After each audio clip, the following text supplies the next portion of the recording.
जनवरी 1946 में लाल किला ट्रायल पूरी हुई, किंतु इसके बाद भारत की गोरी सरकार शांति की सांस नहीं ले सकी। उसके बिस्तर स्वयं ही गोल होने लगे।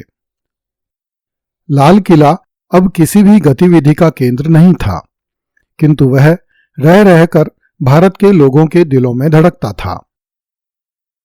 विशेषतः भारत का मुस्लिम समुदाय लाल किले को भारत में मुस्लिम सत्ता का प्रतीक मानता था। मानव सभ्यता के इतिहास में 100-200 साल की अवधि कोई बहुत बड़ी नहीं होती। ईस्वी 1757 में भारत में जिस ब्रिटिश सत्ता की नींव पड़ी और जिस नींव पर भारत के लगभग संपूर्ण भौगोलिक क्षेत्र पर ब्रिटिश सत्ता का भव्य भवन खड़ा हुआ, ईस्वी 1947 के आते आते उस सत्ता का मायालोक बिखर गया और 15 अगस्त 1947 को अंग्रेजों की भारत से विदाई का समय आ गया। जिस प्रकार मुगलों को दिल्ली के लाल किले ने अंतिम विदाई दी थी, उसी प्रकार अंग्रेजों की अंतिम विदाई का साक्षी भी लाल किला ही बना। वह उन अंग्रेजों को सूनी आंखों से विदाई दे रहा था जिन अंग्रेजों ने एक दिन लाल किले को पूरी तरह नष्ट करने का षड्यंत्र रचा था। भारत में रह रहे लगभग 60,000 अंग्रेजों में कोई सिपाही था तो कोई आईसीएस अधिकारी, कोई पुलिस इंस्पेक्टर था तो कोई रेलवे इंजीनियर, कोई वेतन अधिकारी था तो कोई संचार लिपिक। इन सभी लोगों ने भारत छोड़ने से पहले अपने घरेलू सामान को उन दुर्लभ वस्तुओं से बदलने का निर्णय लिया जो इंग्लैंड में आसानी से नहीं मिलती थी। हजारों अंग्रेज अपनी कीमती वस्तुओं को लेकर लाल किले के सामने के मैदान से लेकर चांदनी चौक में एकत्रित होने लगे। बहुत से अंग्रेज अपने रेफ्रिजरेटर या कार के बदले भारतीय कालीन, हाथी दांत तथा सोने चांदी की वस्तुएं ले जाना चाहते थे। भारतीय व्यापारियों ने उदारतापूर्वक उनका सामान ले लिया और उन्हें उनकी इच्छित वस्तुएं प्रदान कर दी। बहुत से अंग्रेजों ने पोलो खेलने के लिए काम आने वाले घोड़े बेच दिए और उनके बदले में भारतीय शेर की खालें और मसाले भरे हुए जानवर ले लिए। कुछ अंग्रेजों ने अपने घोड़ों को गोली मार दी क्योंकि वे नहीं चाहते थे कि उनके श्रेष्ठ घोड़े बग्घियों अथवा तांगों में जुतें अथवा भारतीय लोग उन पर सवारी करें। धीरे धीरे करके अंग्रेज दिल्ली से विदा होने लगे। 15 अगस्त 1947 को लाल किले की प्राचीर पर भारत की स्वतंत्रता का प्रथम समारोह मनाया गया। प्रधानमंत्री जवाहरलाल नेहरू ने लाल किले के लाहौरी गेट पर तिरंगा फहराया। भारत सरकार को इस समारोह में 30,000 दर्शकों के आने का अनुमान था, किंतु 5 लाख भारतीयों के पहुंच जाने से लाल किले के सामने इतनी भीड़ हो गई कि स्वतंत्र भारत के प्रथम गवर्नर जनरल लॉर्ड माउंटबेटन एवं उनके परिवार को भी समारोह के मुख्य स्थल तक पहुंचना कठिन हो गया। माउंटबेटन दंपत्ति की 18 साल की युवा पुत्री पामेला माउंटबेटन इस भीड़ में फंस गई। इस पर उदार भारतीयों ने पामेला को अपने कंधों पर पैर रखकर चलने की सुविधा दी। पामेला ने हाई हील की अपनी सैंडलें हाथ में ले ली और वह नंगे पांव लोगों के कंधों पर चलती हुई लाल किले के मुख्य मंच तक पहुंची। भारतीयों की इस उदारता को पामेला अपने 94 साल की लंबी आयु में भी कभी भुला नहीं सकी। भारत की स्वतंत्रता के साथ ही भारत को 2 भागों में बांट दिया गया।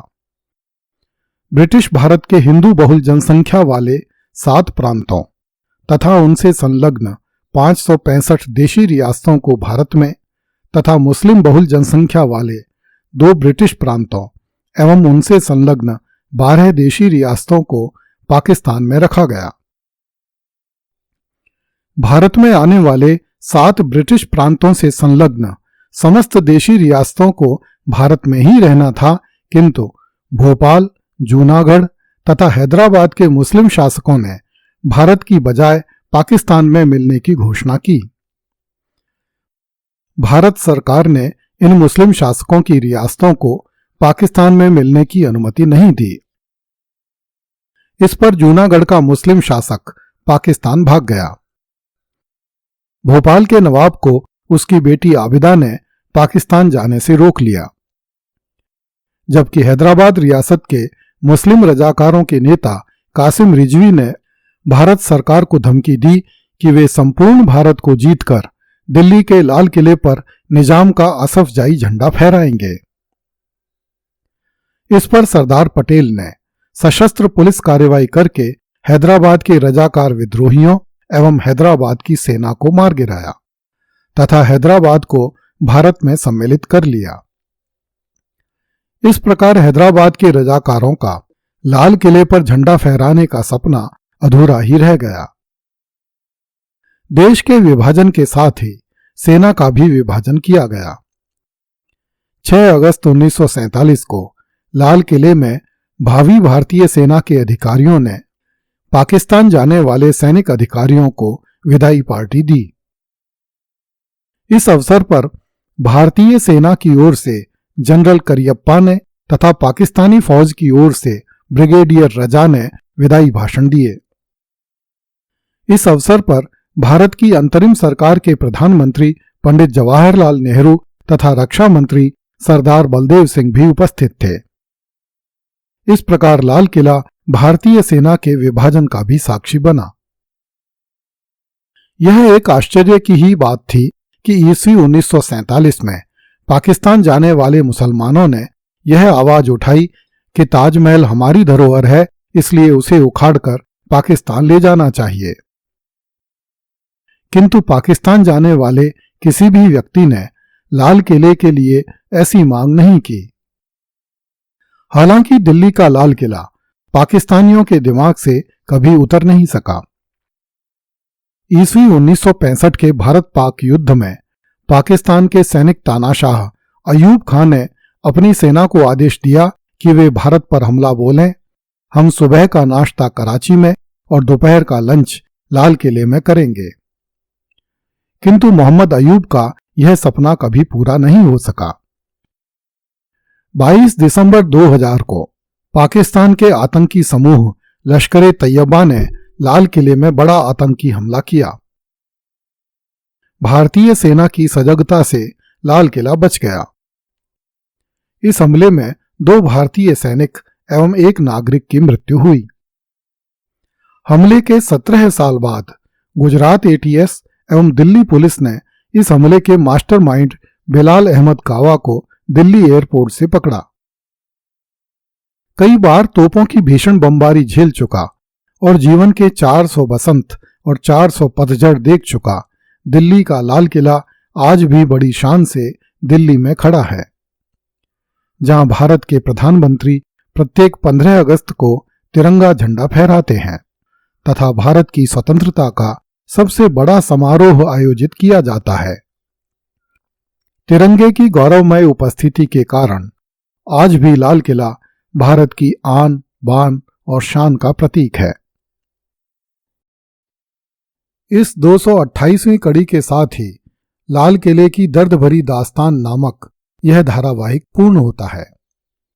मैं देश विदेश में फैले अपने उन लाखों दर्शकों को धन्यवाद देता हूं जिन्होंने बड़े उत्साह के साथ इस लंबी यात्रा में मेरा साथ दिया तथा इस धारावाहिक को सफलता की ऊंचाइयों तक पहुंचाया। इस बीच सैकड़ों दर्शकों ने मुझे गंदी गंदी गालियां भी दी, क्योंकि उन्हें इतिहास की कड़वी सच्चाइयां सहन नहीं होती थीं। वे बाबर और औरंगजेब में अपने पूर्वजों को ढूंढ रहे थे, जबकि वे स्वयं नहीं जानते कि उनकी जड़ें समरकंद से आए हुए आक्रांताओं में नहीं हैं, इसी भारत की मिट्टी में है जिसे सिर से लगाकर ही हम धन्य हो सकते हैं। जब हम समुद्र मंथन करके अमृत निकालते हैं तब गरल भी स्वतः प्रकट हो जाता है। इसलिए मुझे किसी से कोई शिकायत नहीं। ईश्वर उन सब का भला करें। हमारा अगला धारावाहिक भारत के अंतिम हिंदू सम्राट पृथ्वीराज चौहान पर केंद्रित होगा। तब तक आप इस धारावाहिक की कड़ियों को अंग्रेजी भाषा में हमारे channel Deepti Tayal's world of Indian history पर देख सकते हैं।